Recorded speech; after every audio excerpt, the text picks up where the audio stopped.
And we will start with our prayer before study. Christ, my Lord, the giver of light and wisdom, who opened the eyes of the blind man and transformed the fishermen into wise heralds and teachers of the gospel through the coming of the Holy Spirit, shine also in my mind the light of the grace of the Holy Spirit. Grant me discernment, understanding, and wisdom in learning. Enable me to complete my assignments and to abound in every good work. For to you I give honor and glory. Amen. Most blessed Lord, send the grace of your Holy Spirit on me to strengthen me, that I may learn well the subject I am about to study, and by it become a better person, for your glory, the comfort of my family, and the benefit of your church and our nation. Amen. All right. We got to hear the rest of the story. Years ago, there was a journalist, a broadcaster named Paul Harvey, and he had this radio show, and it was just 5-minute stories.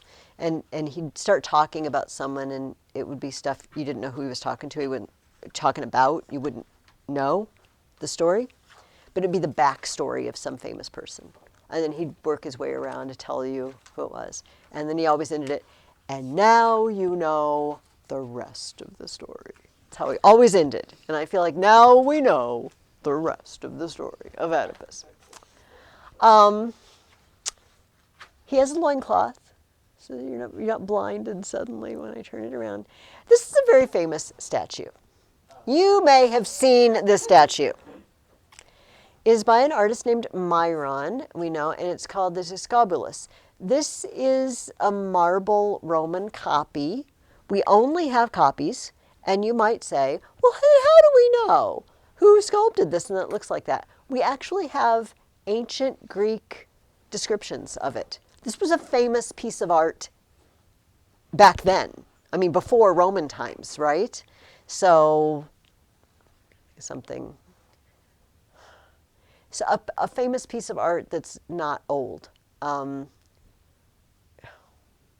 the new art, I don't like to call it art, but Banana taped to the wall. yes, that sort of thing, except that wouldn't be famous. Like Andy Warhol was an artist, and he did this Campbell's soup can thing, like in these neon colors. That's fairly famous. Or anyway, it was famous at the time. The original, about 450 BC. So at the time when Sophocles is writing these plays, this was sculpted. The original was bronze, not in marble. And again, look how far we've come from the guy with his hands glued to his sides, his thighs, with one foot in front of the other, or even the guy who shifted his weight a little bit, onto one hip. It's like, oh, wow, he shifted his weight onto one hip. Look at this guy. Holy cow. A lot of commentators, even in the ancient world, talked about the fact that this is really not good discus throwing form. This is not an efficient use of your energy in actually throwing discus, which I wouldn't know.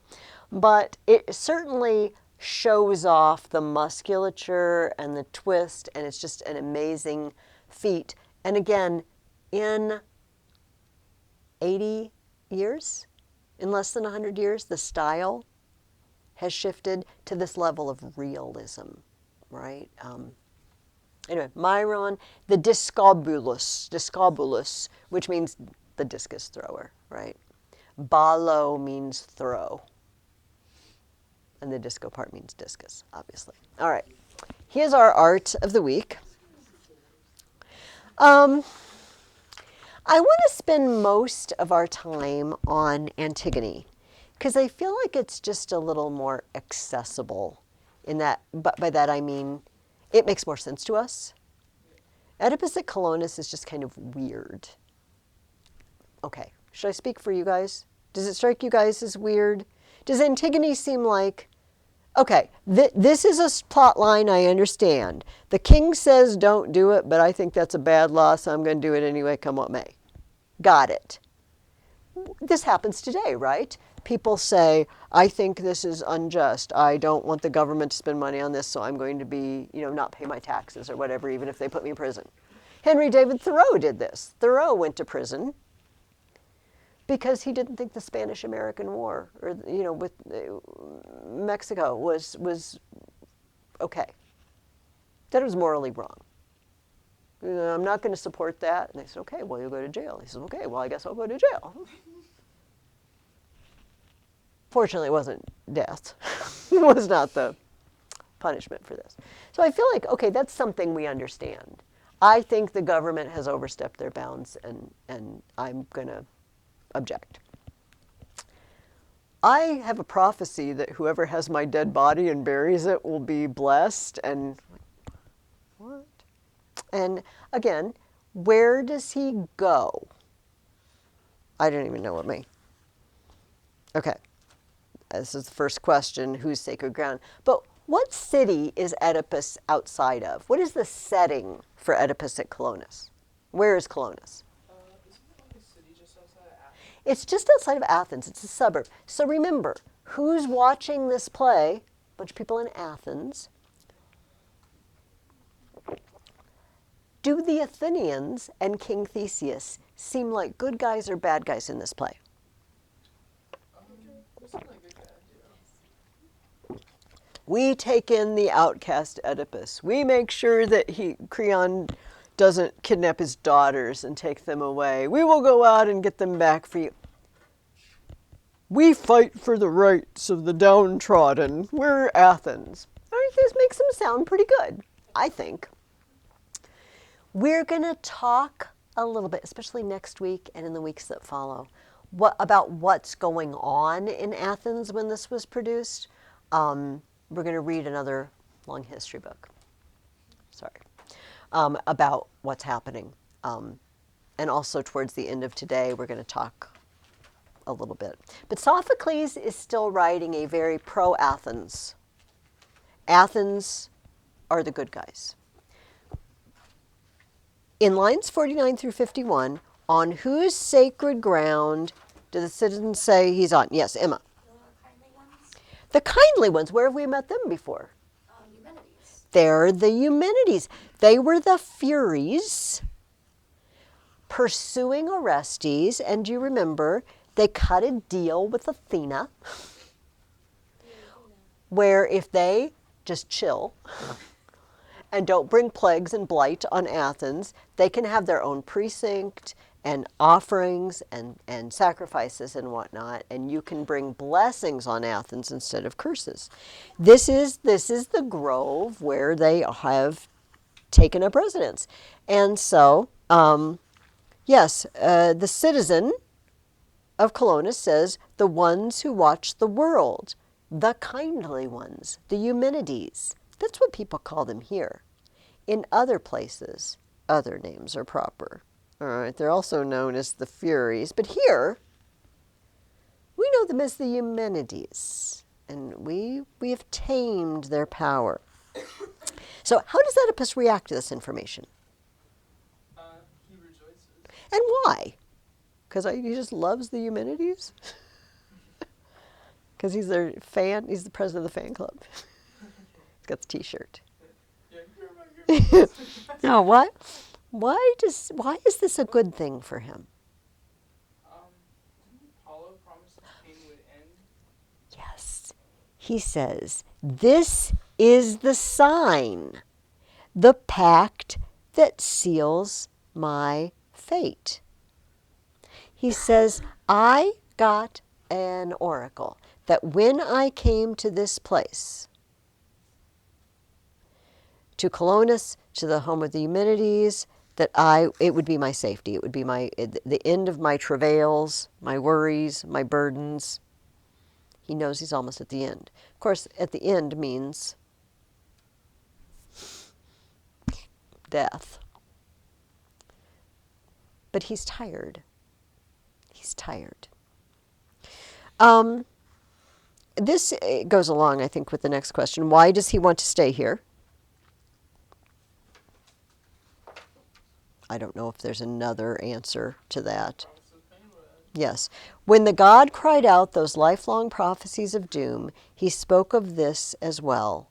My promised rest after hard years weathered.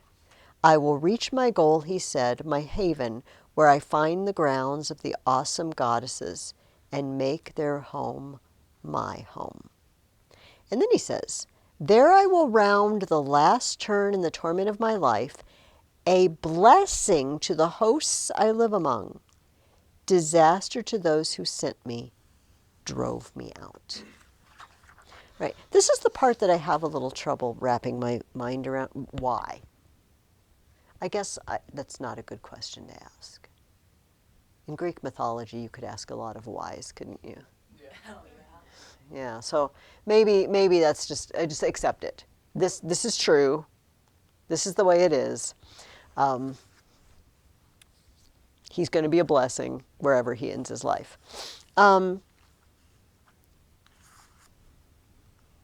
Oedipus says, can you go get your king? We're back in the mythical times of Theseus. That's how far back we are. Theseus who kills the Minotaur. That's that Theseus. Killed. At this point, he has killed him. And they say, can you bring him here? And simply tell him this.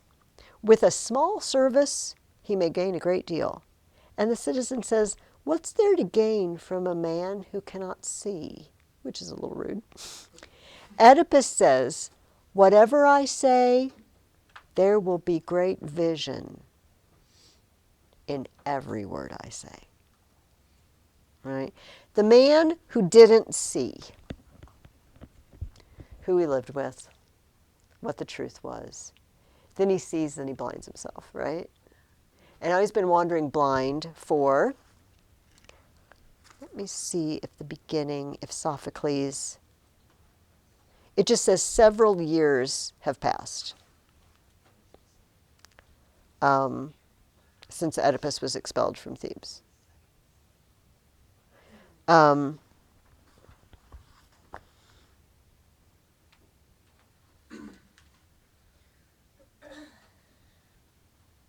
he's been walking around blind for several years, and now he says there will be vision in every word he says. So what news does Ismene bring from Thebes? Yes. You know, so here's the thing. Greeks and Romans had no silent E. You know, the whole English silent E where it makes the other vowel long and you don't pronounce. Every syllable gets pronounced when you run into these words. So she's Ismene instead of Ismene. That's how we would say it in English. But she's Ismene. What news does she bring? Yeah, Gabriel. That Oedipus's sons are battling for the throne. Oedipus's sons are battling for the throne. Polynices and Eteocles. It's 400 to 416. At first they were eager to leave the throne to Creon, not to pollute the city any longer. They saw how the blight on the race, ages old, clung to your long-suffering house. But now, some god, some sinister twist of mind has gripped them both, some fatal, murderous rivalry. They grab for power, the scepter and the crown. Now the younger, like some hot-blooded boy, strips his elder brother Polynices, seizes the throne and drives him from his homeland. But Eteocles has gone to Argos and recruited an army.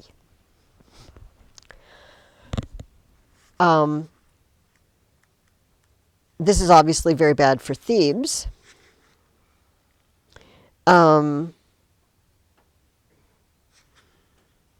Ismene also brings one more issue that has come up in Thebes.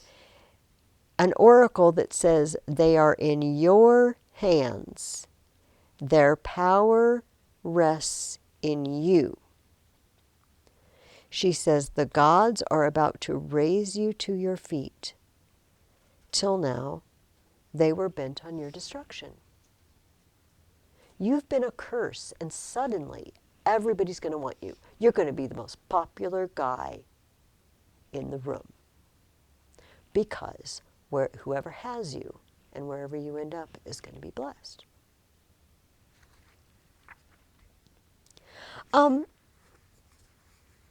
Does anybody remember what Oedipus's, I didn't ask you this question, what Oedipus's attitude to his past is in this play? Because remember, these plays are not all written at the same time. Over decades, these plays. So it doesn't have to seem like the same character. You know, the Sophocles can change it up a little bit. And of course, in Oedipus the king, he was, oh, I'm terrible. Oh, I'm you know, what a terrible thing I've done. I'm gouging out my eyes. What does his attitude seem to be here? Does he seem like the same person to you, or? It doesn't seem like it, no. It seems like he's still sorry about it, but it seems like in this one he's more worried for his daughter's life compared to his. He's very worried about his daughters. Does he seem like a good dad? He does, actually. Does he seem worried about his sons, even though he tells them hit the road? Do you think he's happy that they're on the fast train to destruction? No. I don't think so. Listen to what he says about his past.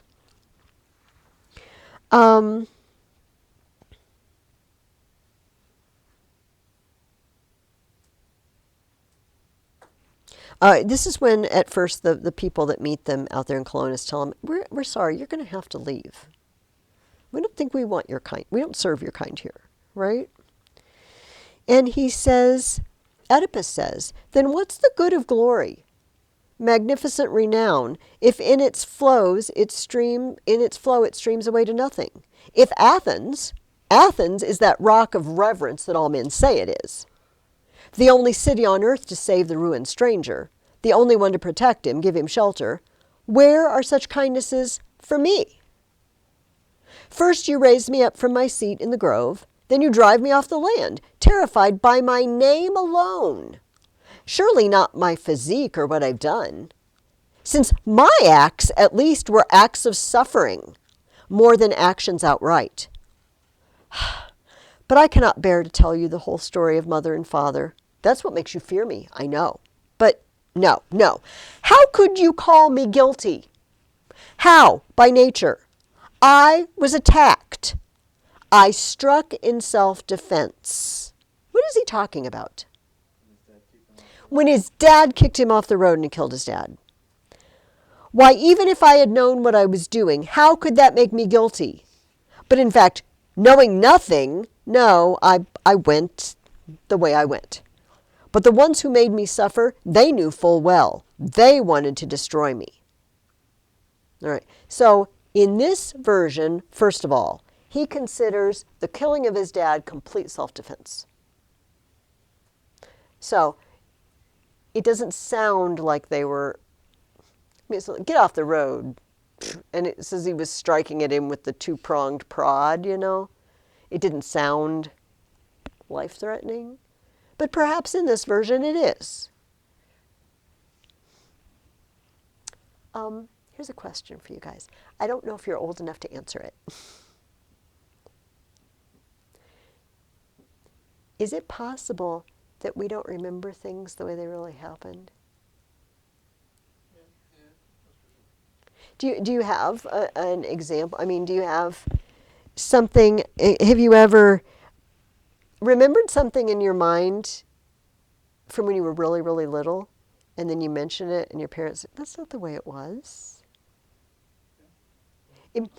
If it hasn't happened yet, it will happen someday.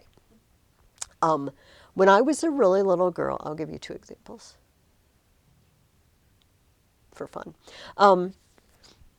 My best friend, and I was between the ages of 4 and 8 years old when this was happening. Okay, so I was not very old.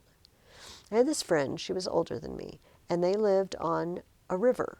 Not on the river, obviously, on the banks of the river. And I remember there being wooden stairs that you would go down, and they had a little boat, and we'd go across to the sandbar across, and not alone, her mom would be with us, and sometimes my mom too, and play in the river, whatever. And I just, in my head, it was, oh, that steep, steep cliff and those lots of stairs. And then I'm friends with the girl on Facebook. and she posted an old picture. It's like 6 or 8 steps. I looked at the picture, I thought, what? No, it was this huge cliff. No, I was 4 years old. It just seemed really steep in line. It completely didn't happen the way I remember. Does that make sense? So I have this memory, but I thought about it so many times that I turned it into something else. Do you think, I guess this is only opinion, is it valid to have the opinion that Oedipus doesn't remember it correctly after all these years? Yeah. Maybe he thinks they were more threatening than they actually were. Kind of reason, like an acceptable reason why. Yes, to let him off the hook. Basically, extenuating circumstances, we would say, that made it okay. I don't know. In general, in Oedipus at Colonus, do you think Oedipus is sympathetic? I mean, do you have sympathy for him, or do you think that's Sophocles' intent, that we feel bad for all that he's gone through? Does he strike you as someone that you feel sorry for or not sorry? He strikes me as a character I feel more sorry for still. And why do you think that is, Gabriel? Is there anything, you might not remember a particular detail. If you do, that's great. Might not be a particular detail, but he overall, like, even though he did technically just randomly kill a bunch of travelers, like, overall, he seems like actually a fairly good person. He was a good ruler, he's a good dad, like... Is it his fault that his sons have gone bad? No. Not as far as we can tell. He's been gone for a while. He did raise them, but, you know, trying to raise your children well is no guarantee that everything will be okay. I mean, it goes a long way towards that, but it's not always 100% sure. I find him sympathetic. So I don't want to believe that he just is remembering it wrong. I want it to have been self-defense. It makes me feel better about him. I don't know. All right. So Creon and Polynices both show up. First of all, let's look at Polynices. Smini. Hold on. I didn't write down any line numbers, so I've got to kind of...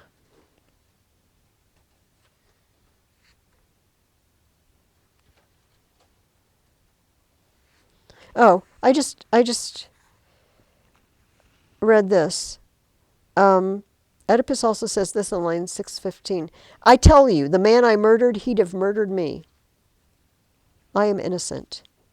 Pure in the eyes of the law, blind and knowing, I came to this. And even on the page before, the chorus, the citizens of Athens say, what you've done? He says, no, not done. They say, what then? And he says, received. Received as a gift, a prize to break the heart. You killed your dad and married your mom. What did you do? No, I didn't do. It was done to me. All of this was done to me. Do you see the difference? And of course, if it wasn't self-defense, that's a hard argument to make. He didn't know it was his dad. There was no way for him to know it was his dad. But he did do a bad thing. Unless they were trying to kill him. In which case I feel like we'd all let him off the hook. Even our legal system lets people off the hook for self-defense today.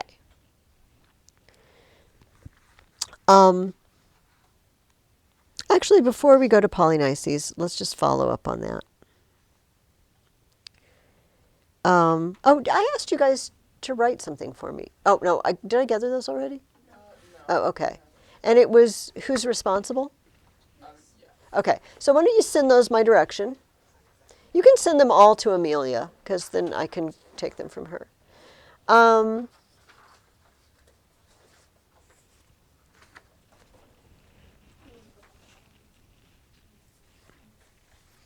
Now that you've written it, would somebody like to share who you think was responsible? Did anybody here, let me do this, we'll take a poll. Did anybody blame Oedipus himself? Okay. On what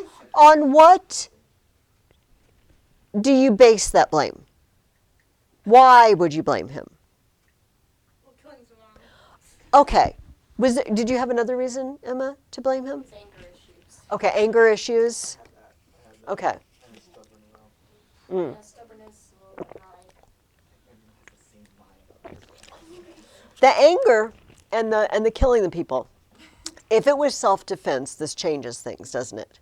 You might have written a different paragraph if you thought they were. Amelia's like, no, it does not change anything. If he was in a court of law, like in a courtroom, I don't think he would win. Maybe not. Depends on if you had other options other than killing them. Like if you could have ran away, Yes. that would change things. No, I'm saying that he would be guilty of murder. Possibly, but sometimes when it's self-defense, even today, But the stubbornness, that's another issue altogether. When people, now, if he hadn't gotten to the bottom of the truth, would he still technically be guilty of doing these things? Then does it make any difference whether he knows he did it or doesn't know he did it? Well, he wouldn't have lost his mom and he wouldn't have lost his eyes. Okay. So it would certainly make a difference in his circumstances. He'd still be king of Thebes. If he hadn't, oh, I will get to the bottom of this. If you won't tell me what I want to know, I'm going to rough you up a little bit. It's not a direct quote from the play. So that's stubbornness. Definitely. Oedipus at Colonus, we meet a rather different Oedipus. He takes zero responsibility. We just have to face that. In this play, he says flat out, oh, what you did, I didn't do it. It was done to me. I received it. The gods, he never comes out and says this. No one ever comes out and says this. But when we're talking about oracles and fulfilling oracles and destiny, you know that's where we got to go, right? The gods revealed to him this would happen. And in their very revealing, they made it happen. Because he ran away from home and, well, and if his parents had never gotten the oracle, they wouldn't have thrown him out. And then he always would have known who his parents were. And so he's throwing all the blame on the gods, I feel like, and no blame on himself. And I feel like whether we agree with that or not, that's the Oedipus of Oedipus at Colonus of this play. He's not to blame in his own eyes. The citizens of Athens are not so sure. Oh, you did it. Whether you meant to do it or it was, you did these acts. Okay, now let's find Polynices. Oh, I thought Polynices came before Creon. Doesn't Polynices come first? Oh, Creon comes first? Okay, well, let's talk about Creon first then. What do you think of Creon in this play? Different. What kind of person is he? He changed because, earlier in, the King Oedipus, he was like, oh, I'm finally where I am. And then the other is like, oh, I want everything now. Yeah. Remember in Oedipus the King? He said, look, Oedipus, why in the world would I try to take the throne from you? I got all the honor and I live in the palace and I got all the money I need and everybody seeks me out, but I don't have any of the responsibility. I don't have to deal with anything really because the buck doesn't stop with me, it stops with you. Why in the world would I want everything I already have plus all the burden of ruling? I'm fine. Like you said, I'm fine with what I've got. This Creon, well, what's the nastiest thing he does? We already mentioned this once. In this play? Yeah. Or this? No, in this particular play. Wasn't taking away his kids? Yeah, he kidnaps his daughters. He takes his daughters by force and says, "Oh, you'll do what I want." That no. Just no. This is not a nice man. Now, he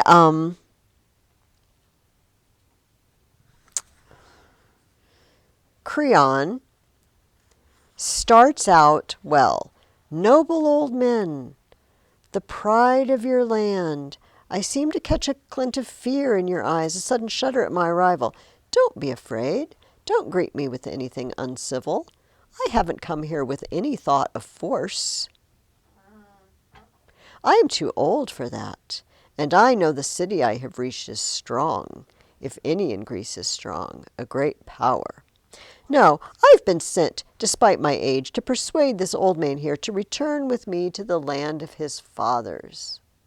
I haven't come on my own initiative either. I bear the mandate of my entire people, since it fell to me to mourn his pains as no one else in Thebes. So poor, pitiful Oedipus, hear me now, come home.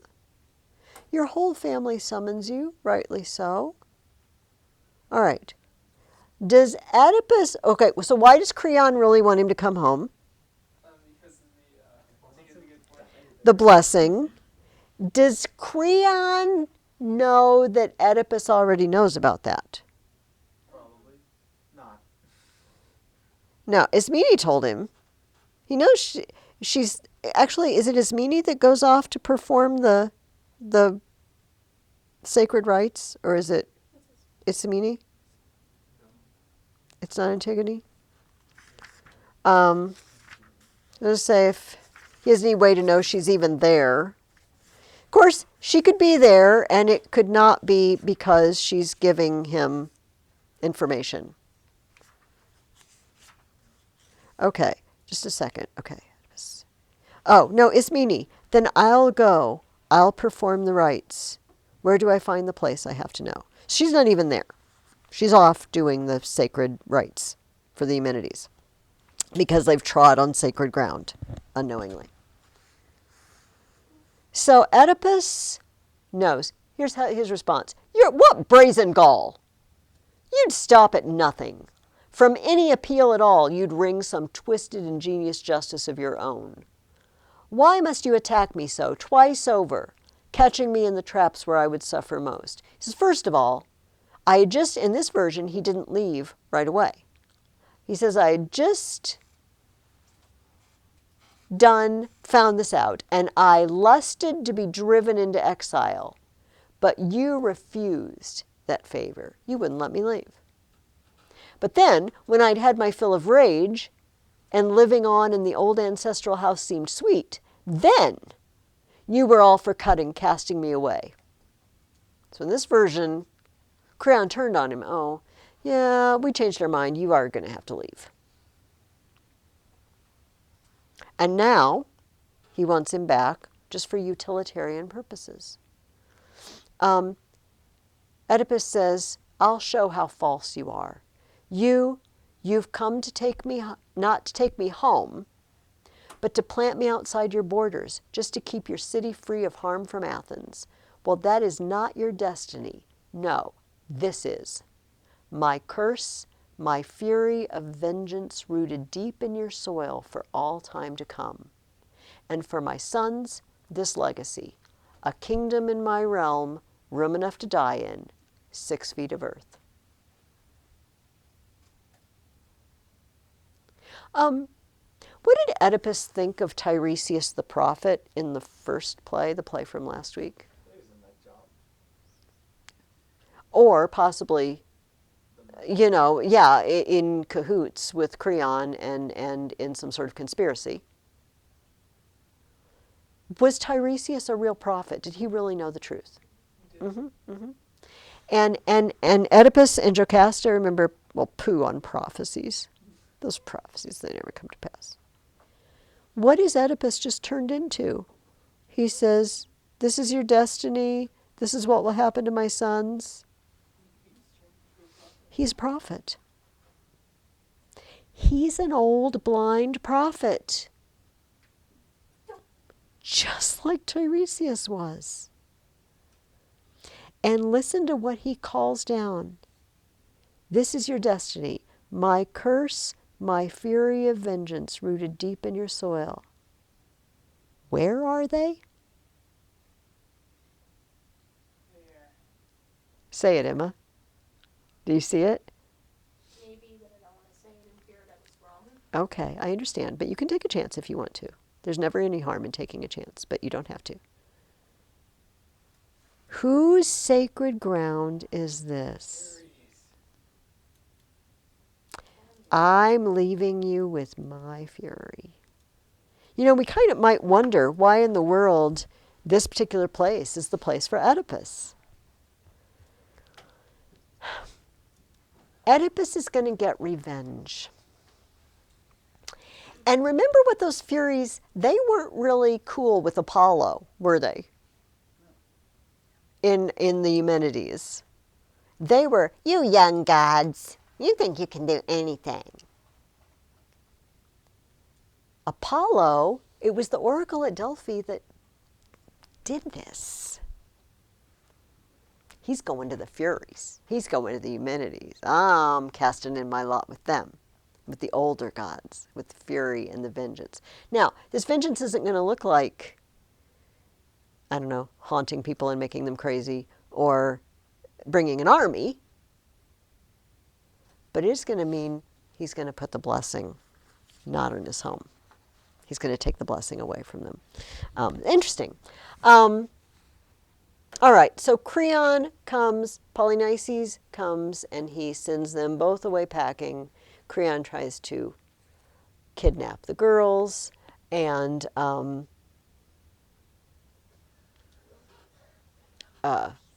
does Polynices request before he leaves? What is his sort of final request? He says, Emma. To give him a good burial. Give me a burial. Yes. Don't neglect me. If some way back to Thebes is found for you, don't neglect me. Please give me burial. The honored rites of death. And that takes us to the play Antigone. Although, remember, this play we're just talking about was written 40 years after Antigone was written. But by the same man, right? So he knows what happens next. So let's talk about Antigone. Let's do the last question first. I know that's kind of weird. Is this, if this is a tragedy, which it is, but people die, is this the tragedy of Antigone or of Creon?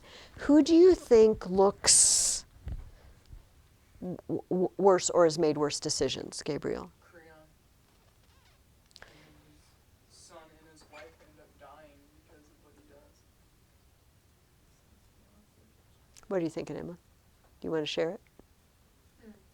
Or you want to think on it some more? I wrote that it was both. It's the tragedy of Okay. the fate of the family of Oedipus. Yes. You know what? I agree with both of you, even though one of you said one and one of you said both. I agree with both. I thought it was a trick question. It's not a trick question, and sometimes I'm asking questions. I'm not particularly, I just wondered which one you think. It's called Antigone. The play is called Antigone, so you would think that Antigone is the focus, but Antigone disappears and dies long before the play ends. But Creon is left with the result of his actions. When Antigone goes to death, because she's going to die eventually, they're going to shut her up in this cave, whatever, tomb, and they're giving her a little bit of food and water, but it's not going to be enough to last very long. And the idea that she's left with is, you know, if you want to prolong your life a little bit, here's some stuff, but you might just want to do away with yourself right away, and we get that, so you don't have to starve to death, which is the choice that she apparently makes. Do you think she goes off to this death with the knowledge she has made good choices, or do you think she regrets her choice? I don't think she regrets it. Neither do I. Does anybody remember any point in this play where you could say Antigone thinks she might have made a mistake? She goes to the very end. This was a monstrosity. You are defying the will of the gods by just leaving a body out like that. It is not okay. And it is my responsibility as a family member to see that the last rites are done. She seems to have no regrets. Do you think Creon is having regrets at the end of the play? Oh, way, way. Because, I mean, even before he finds out what's really happened, they're hurrying off to get her out. You know what I really regret? They go first to bury the body, and then they go to get Antigone out. Buddy, the body isn't going anywhere. Go get Antigone out first. But by the time they get to her, she's already dead. And his son is about to die as well. So if we want to base a tragic event on you get the full realization of what you've done and regret it and you've made bad choices, I suppose it would be Creon. But if, like Emma, we want to focus on the family of Oedipus, they're all gone but Ismene. And we might say, well, how does she get off scot-free? Do you think she's getting off scot-free? No. What's the bad thing about being her now? She's just lost her entire family. They're all gone, except for Uncle Creon,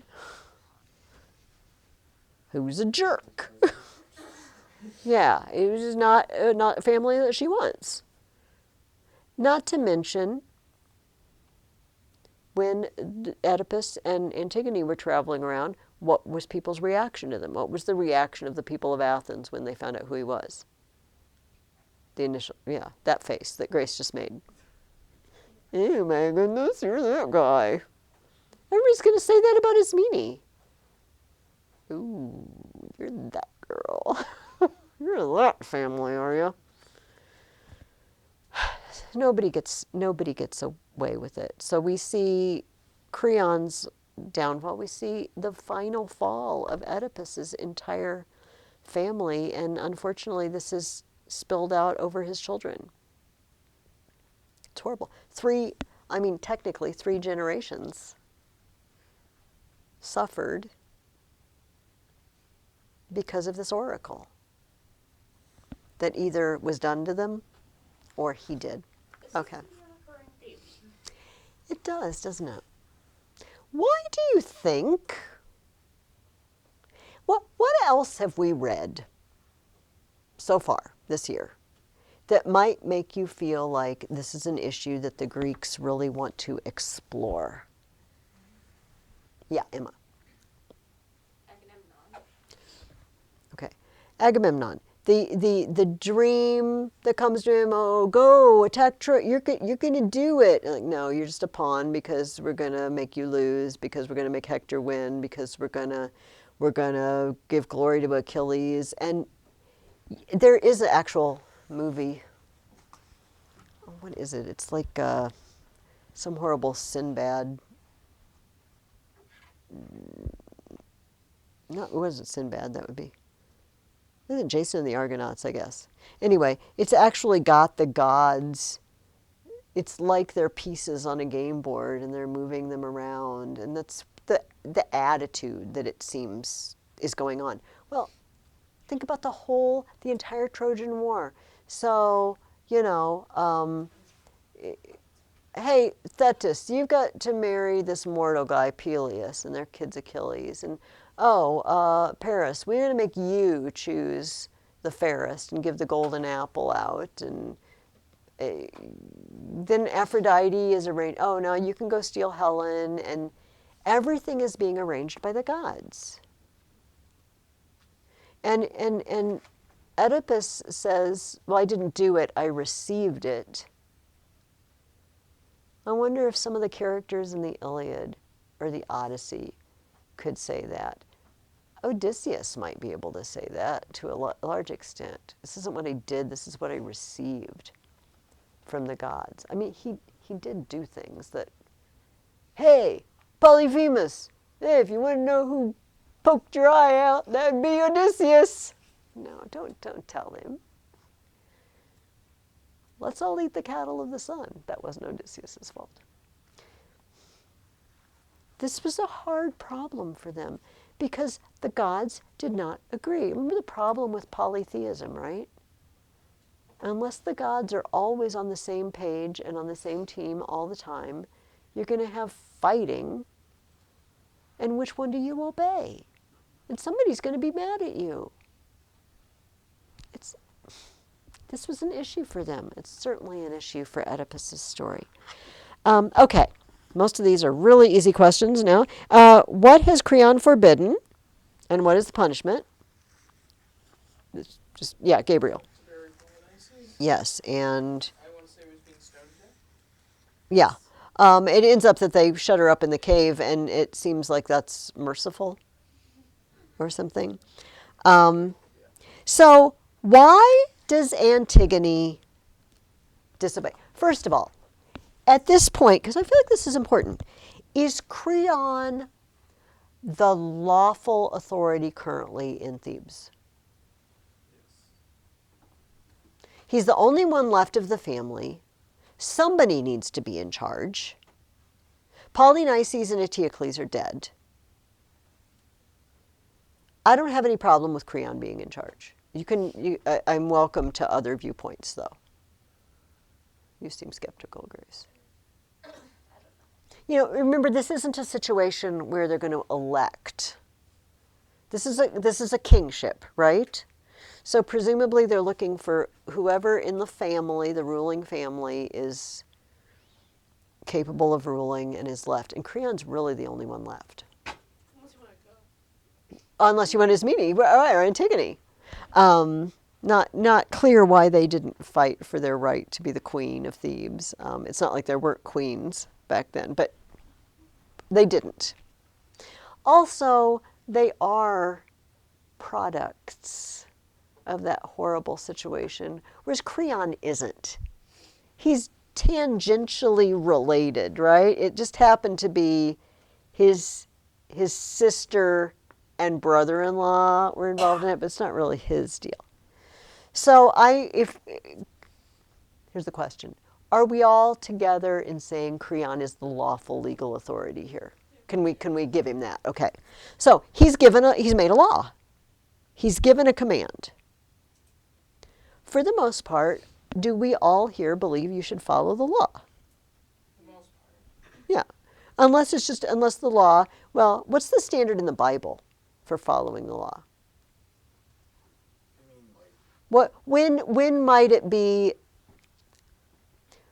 There's a famous quote from the disciples, the early apostles. When do you choose whether you should obey a law?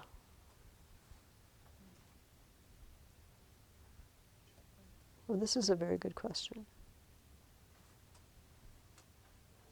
Can you think of a law that you would not be able to obey?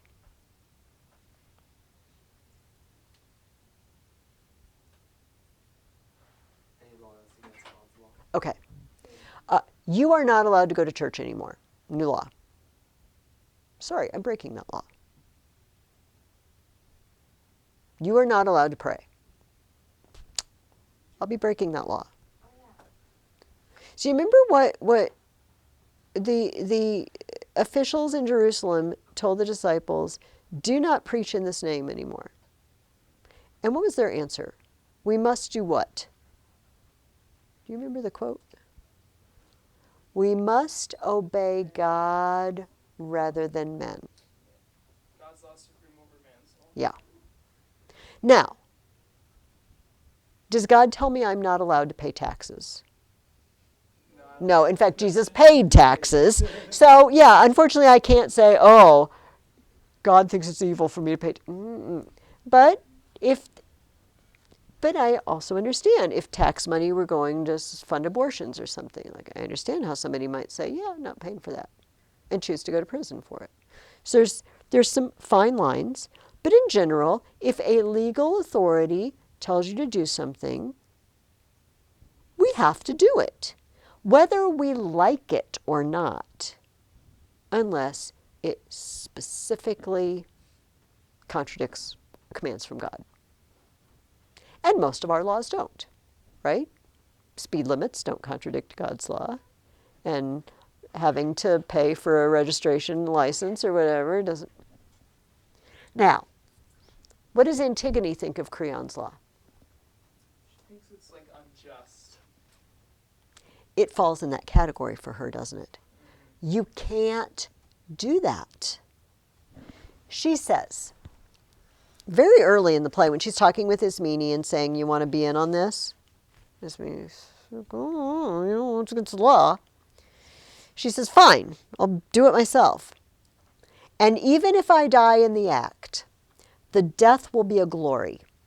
I will lie with the one I love and loved by him, an outrage sacred to the gods. I have longer to please the dead than please the living here. In the kingdom down below, I'll lie forever. Do as you like. Dishonor the laws the gods hold in honor. Who do you need to please? In her opinion, the dead and the gods. Why? I guess that's where we're all going to end up.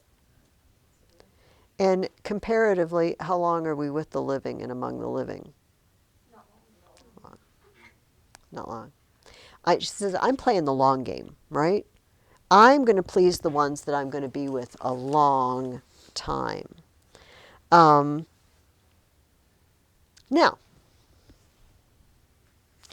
is there...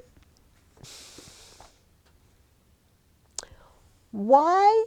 I don't know how to ask this. What could Creon possibly be thinking that he thinks this is okay?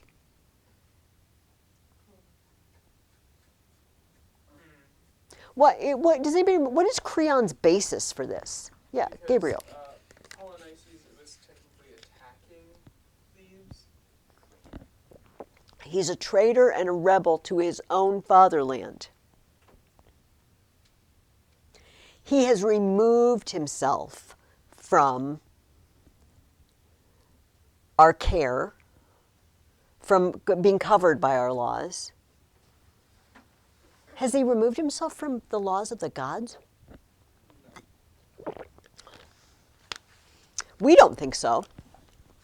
Listen to this. Listen to what Creon says. This is his description of, I'm sorry. This is the choruses. The chorus of the old citizens of Thebes. Listen to what they say. They describe what happened. Zeus hates with a vengeance all bravado, the mighty boasts of men. He watched them coming on in a rising flood, the pride of their golden armor ringing shrill, and brandishing his lightning, blasted the fighter just at the goal, rushing to shout his triumph from our walls. Down from the heights he crashed, pounding down the earth. And a moment ago, blazing torch in hand, he breathed his rage, the storm of his fury hurling at our heads. Who brought about the outcome of this battle? This is Zeus. Zeus.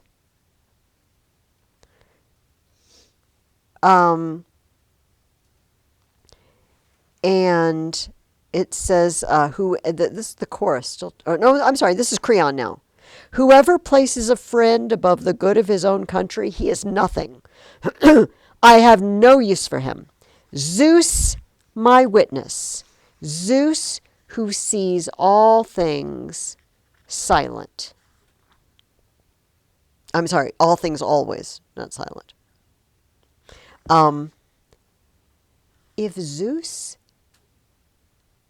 blasted Polynices, does Polynices deserve burial?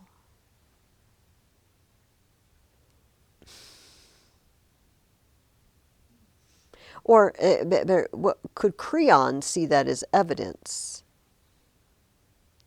that Polynices was working against the gods? If Zeus blasts you, one would presume Zeus is not happy with what you're doing. And if the gods are not happy with what you're doing, is it an insult to them to dishonor you? Do you see my line of reasoning?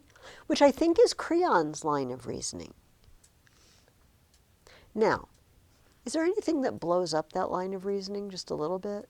The fates could be, because Okay, if the fates were involved, then and they didn't have any choice, okay. Is Polynices the only one who died? No.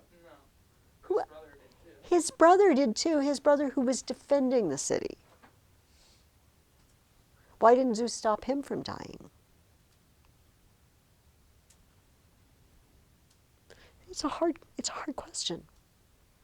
And Creon falls on one side, doesn't he?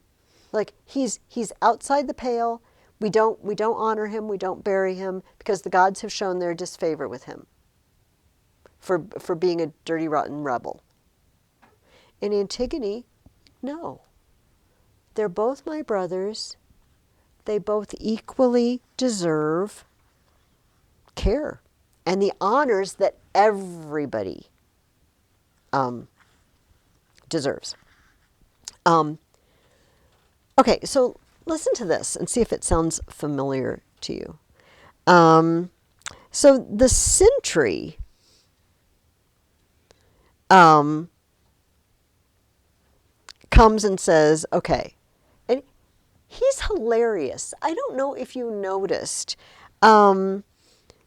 this guard. You know, they've put a guard over the body to make sure nobody buries it. Sentry comes in. My lord, I can't say I'm winded from running or set out with any spring in my legs either. No, sir, I was lost in thought, and it made me stop often, dead in my tracks, wheeling, turning back, and all the time a voice inside me muttering, Idiot, why? You're going straight to your death. Then muttering, Stopped again, poor fool? If somebody gets the news to Creon first, what's to save your neck? And so, mulling it over, on I trudged, dragging my feet. You can make a short road take forever.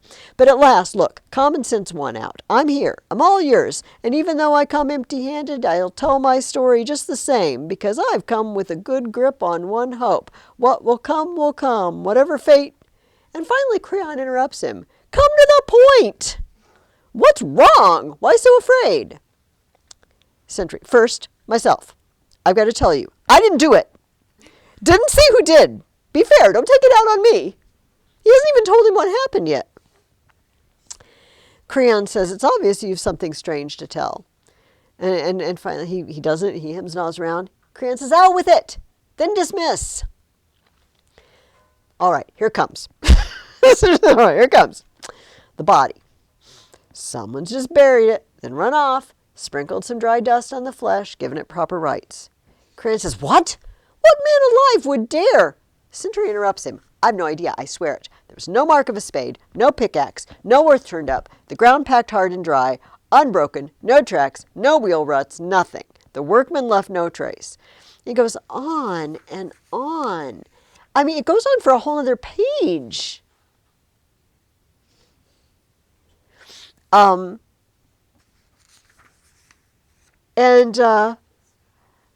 then he's asking the chorus, Creon's asking the chorus, who did this? And finally Creon says, would you just leave? And the sentry says, please, may I say a word or two, or just turn and go? Creon, can't you tell? Everything you say offends me.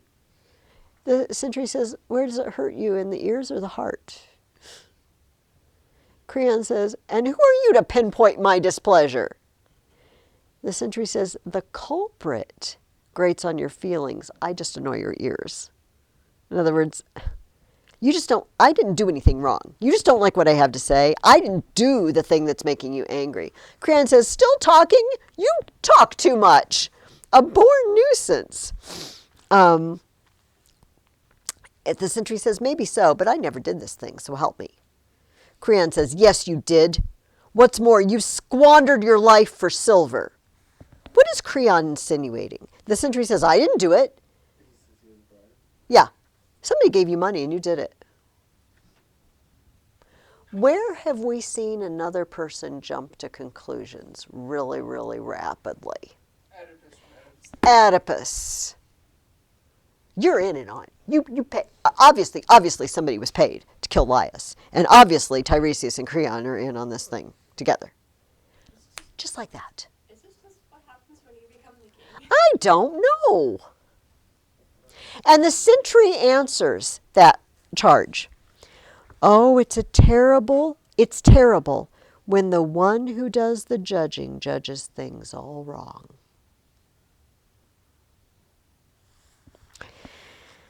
Which sums up the entire story of Oedipus, doesn't it? Every judgment that they make is wrong.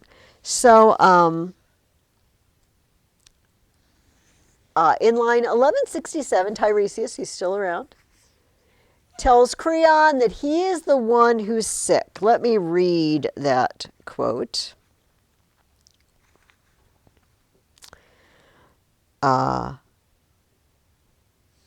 Creon says, what now? What earth-shattering truth are you about to utter? And Tiresias says, just how much a sense of judgment, wisdom, is the greatest gift we have. And Creon says, just as much, I'd say, as a twisted mind is the worst affliction known. Tiresias says, you're the one who's sick, Creon. Sick to death. And Creon's answer is, I'm in no mood to trade insults with a seer. Who else has been called sick? It was Oedipus. Tiresias said, you're the one who's sick.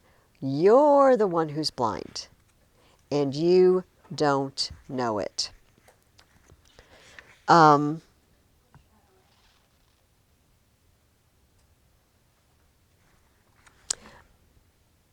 What seems to keep Creon from being willing to change his mind? Yeah. His pride. Yes. He would rather lose everything than look like he's waffling and changing his opinion. As a matter of fact, listen what Tiresias calls him or says to him. Creon says, you and the whole breed of seers are mad for money. Same thing Oedipus complained about. Tiresias says, and the whole race of tyrants lusts for filthy gain. The whole race of tyrants. Oedipus tyrannus, right? Listen to what Tiresias tells him, what he's done.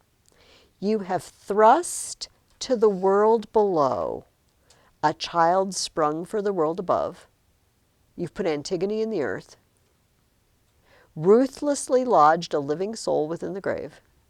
Then you've robbed the gods below the earth, keeping a dead body here in the bright air, unburied, unsung, unhallowed by the rites.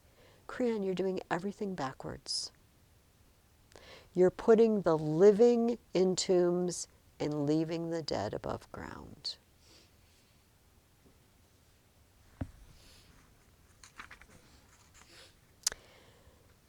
So Creon says, in support of Gabriel, he says, I'm shaken, torn. It's a dreadful thing to yield. But resist now? Lay my pride bare to the blows of ruin? That's dreadful too. And then just a few lines later, Creon says, it's hard giving up the heart's desire, but I will do it. No more fighting a losing battle with necessity. It's hard to give up what you want when you've strutted around and said, I'm right, I'm right, I'm right. And you know, I feel like we all know it. Presumably you haven't ordered anyone to be left unburied or tombed someone up in the ground. If you have, I really want to know. I'm pretty sure you haven't. But I am sure at some point in your life already you've made a pronouncement or said something, given an opinion, and you've had to go back on it. You've had to change what you said, or you've changed your mind because you spoke rashly about something you didn't fully understand. And it is humiliating. And the more publicly it was done, the more humiliating it is to take it back, isn't it? And it doesn't get much more public than a king making a public proclamation and then saying, yeah, it wasn't a good idea, I was wrong.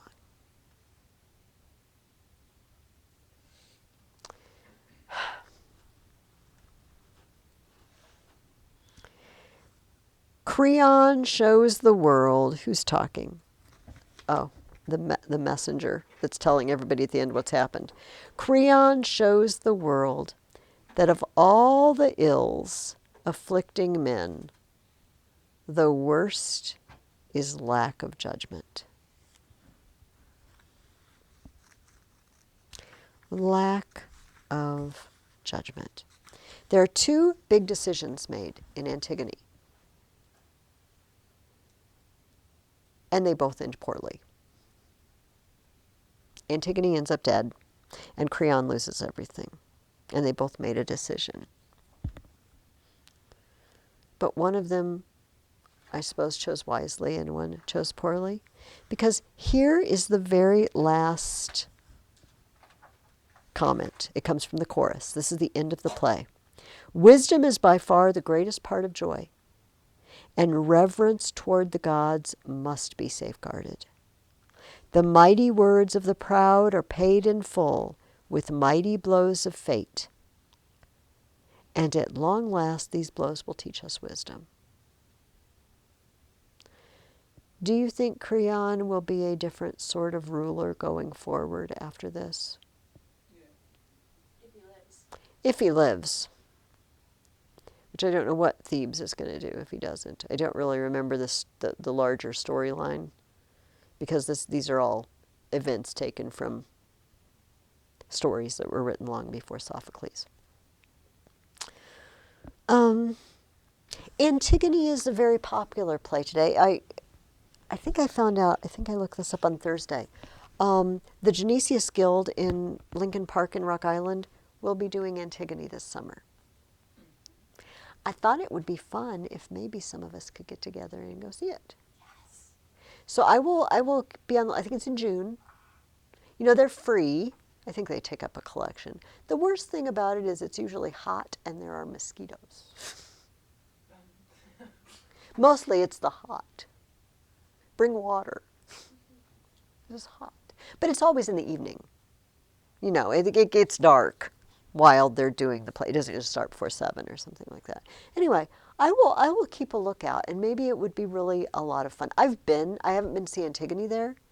They do the Greek masks. The people wear masks and everything. It's really fun.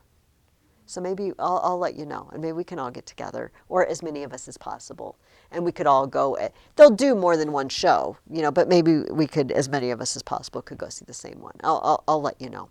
But it's very popular because, like I said at the beginning, we understand the pull of, do I obey the law or do I obey a higher law? Is there a higher law than the law of my country? And as Christians, we believe there is. And then how do I discern whether it's okay for me to do that? And we don't all discern the same. You know, there are certain, this is not the take of the church, but there are certain, you know, Protestant sects that believe that being in the military is wrong. You know, they're complete pacifists. They believe that all killing is always going to be wrong. And you know what? I don't agree with them, but I can understand. I can understand that point of view.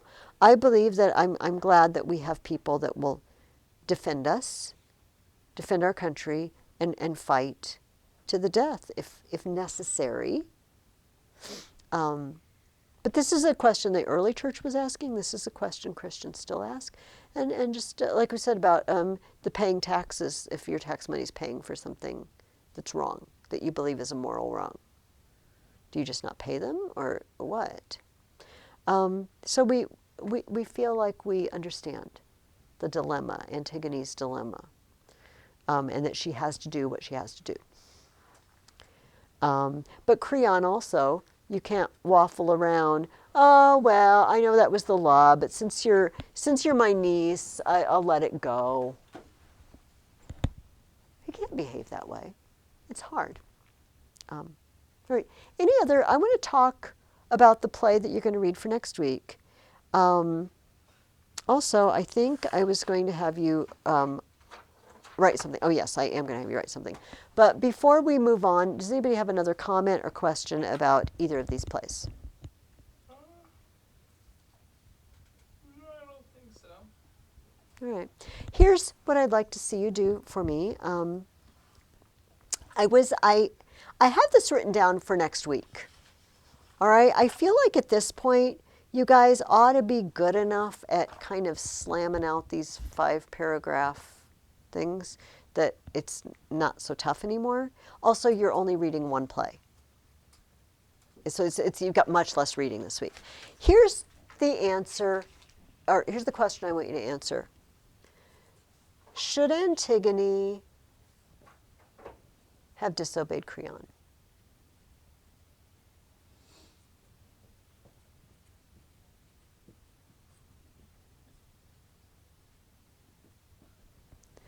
In other words, was she right? Or did she make a bad decision? And previously, I had been teaching you guys to brainstorm a bunch of yeses and a bunch of nos. And I feel like, do you like that method, those of you who've done it for longer? Or is it sometimes hard to sort out all that information? Do you like doing it that way? Is that okay? So you might. There's two ways to face this. First of all, you could just start brainstorming as many yeses and nos as possible. Give me a yes. She was right to do what she did. She was honoring her brother's promise. Oh, she promised her brother she would do it.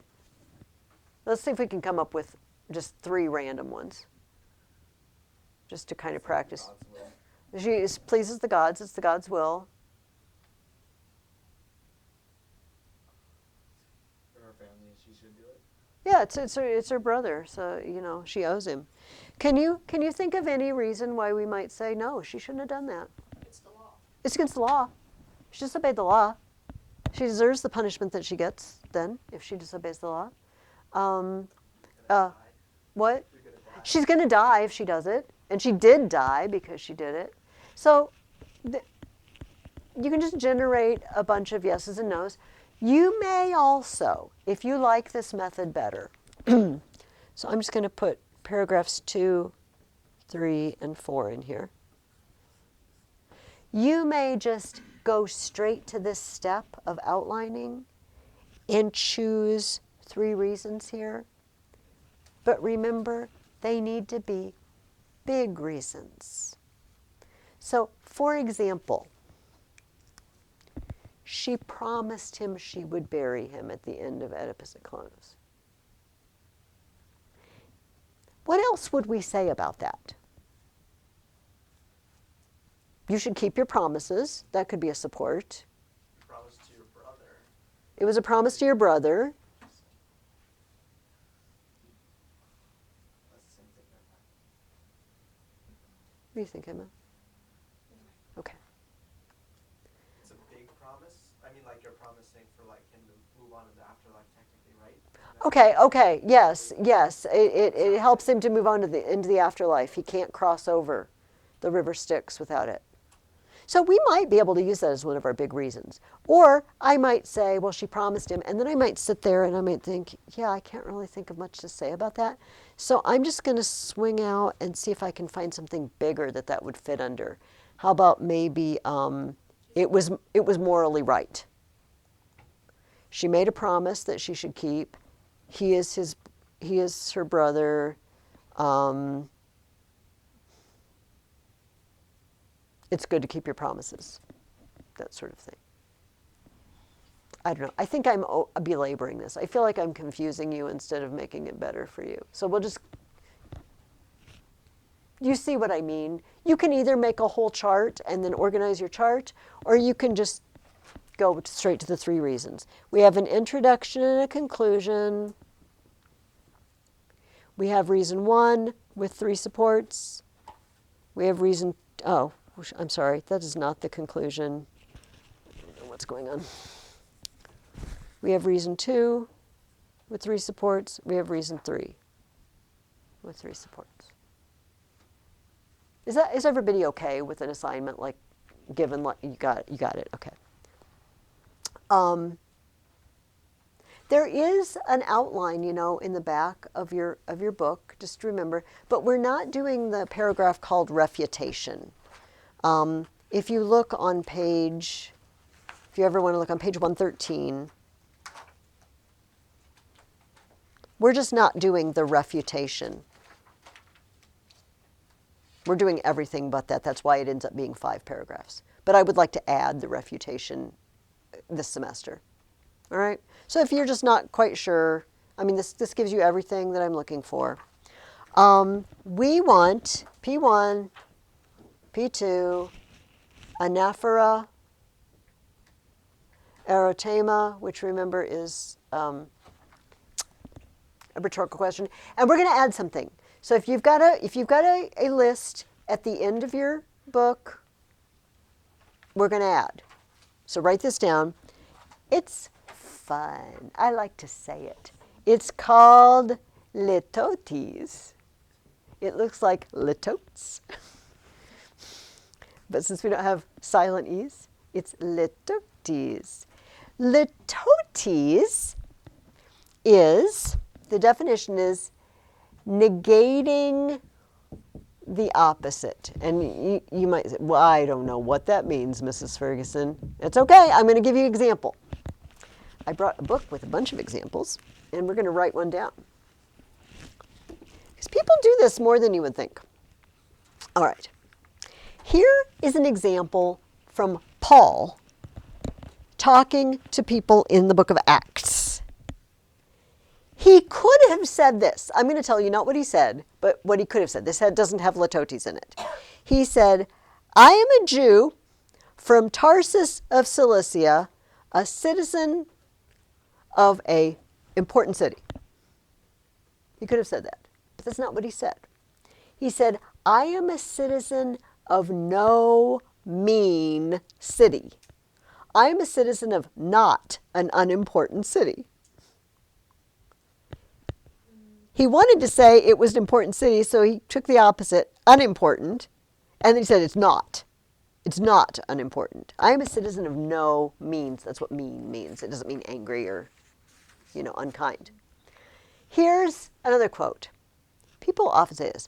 I am not unaware of how the productions, and this sentence goes on because it's from a novel. I am not unaware that I gave you writing last week, and I'm giving you writing again this week. What does I am not unaware mean? I know, I am aware. And I could just say, I'm aware, but I say, I'm not unaware.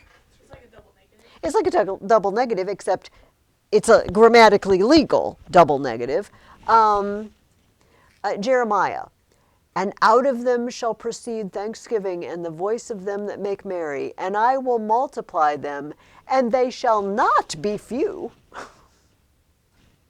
Instead of saying, they shall be many. So we could say this.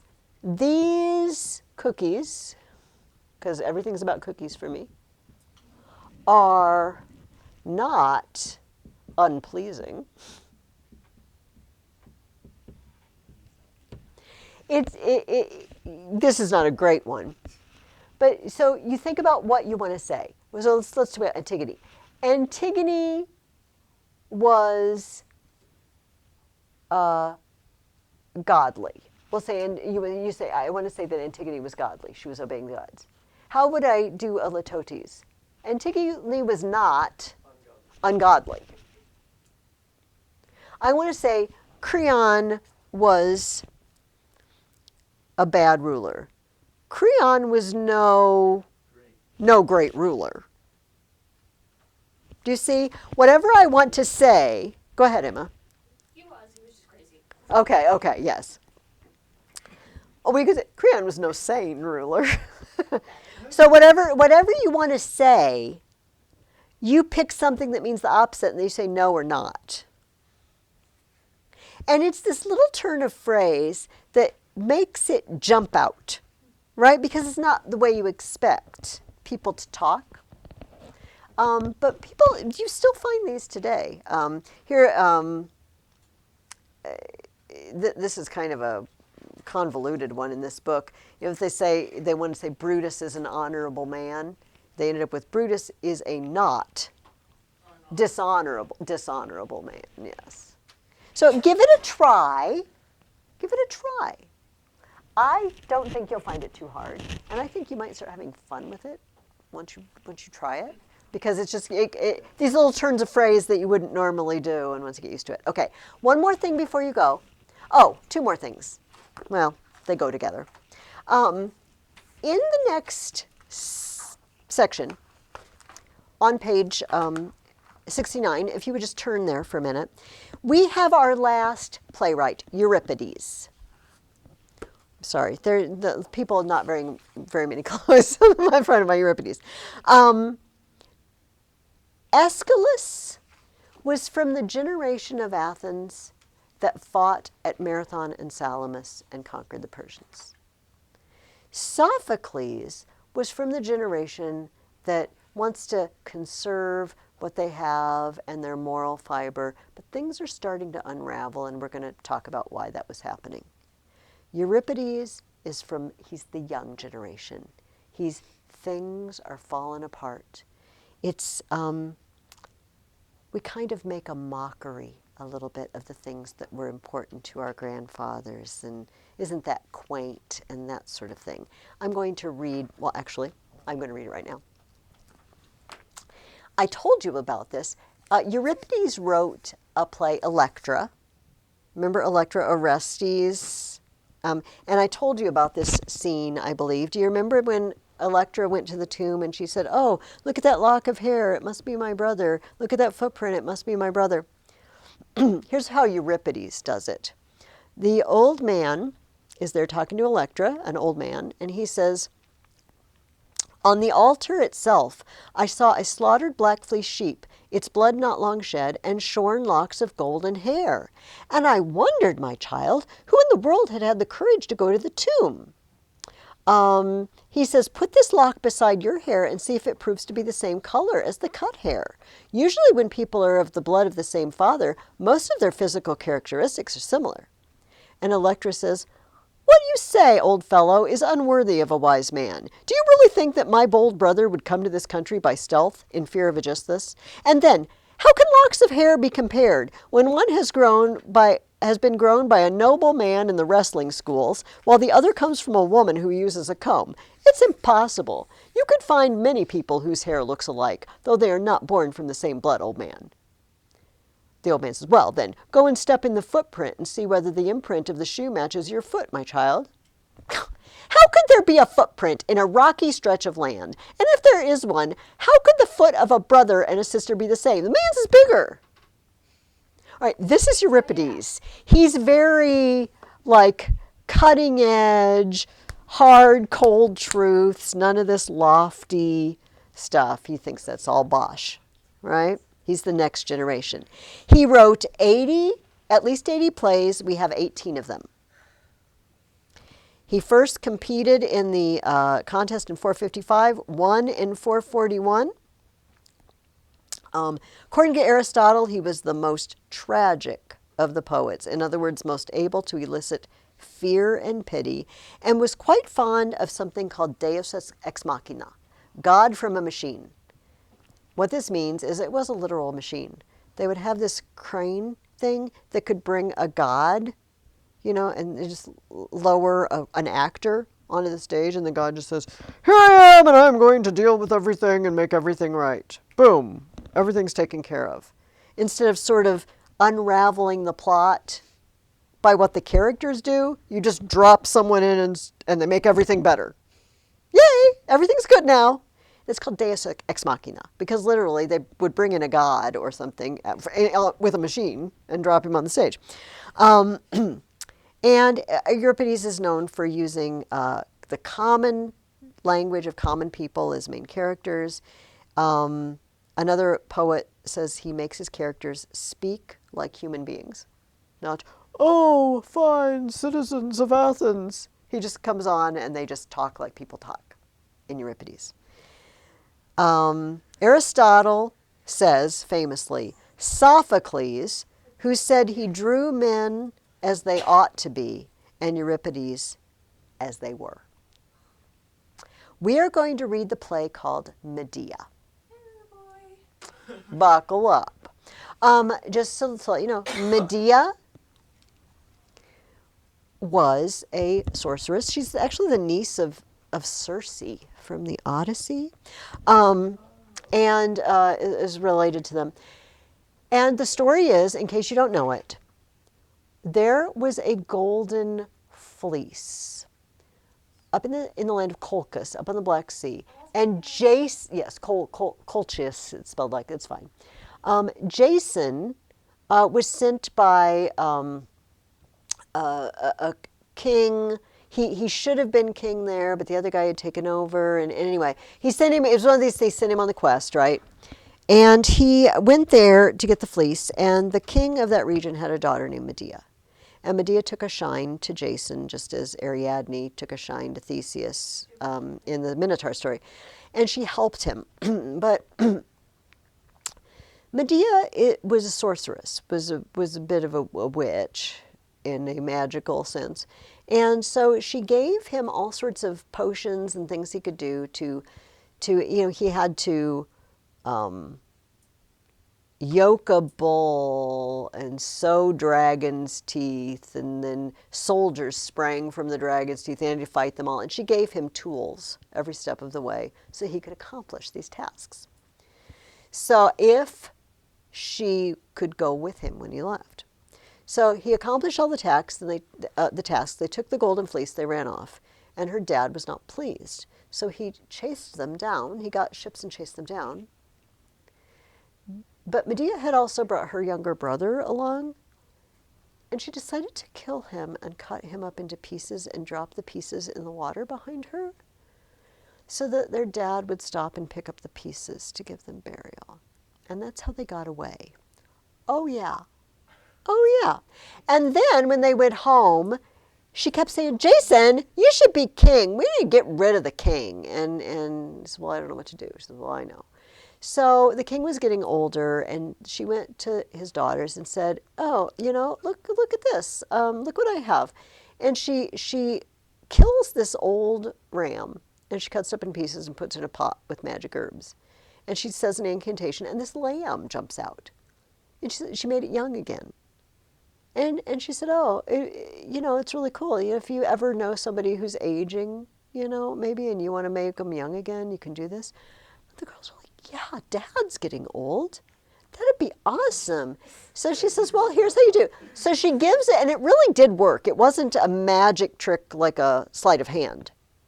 She could do that, but she gave them the wrong herbs. She gave them the wrong stuff to do it. So they went and killed their dad and cut him up in pieces and put him in the pot. Well, he did not jump out. Well, it backfired because it made the people of the town mad at Jason and Medea. Yeah. And they drove them out. They drove them to another town. And in this town, Jason decided that Medea was a little bit of a handicap. and that maybe it would be better for him to marry the princess of this new town and maybe ditch Medea, because she's just kind of bringing him down. And that is the situation we find at the beginning of Medea. How is she going to deal with being jilted by Jason after she's done all these terrible things for him? So read Medea. Write me a paper. Oh, and there's one other thing. You don't, if you've got your book closed, you don't have to look it up. But after the Medea questions, there's a couple of pages from the Poetics by Aristotle. It's what Aristotle had to say about what makes a good tragedy. And I would just like you to read that and maybe highlight or circle anything that strikes you as interesting, or anything that you, oh, that's totally what we saw in that play. We saw an example of that in that play. Just write a note down there, and I'd like to briefly talk about that next week as well. That is all. Any questions? All right. Medea, just let's see how many lines it has. Oh, a little over 1,400 lines. So it's not crazy long. And it's very, you will not have trouble following this play at all. It's very fast-paced, kind of like Oedipus the King. All right. Have a good week, guys.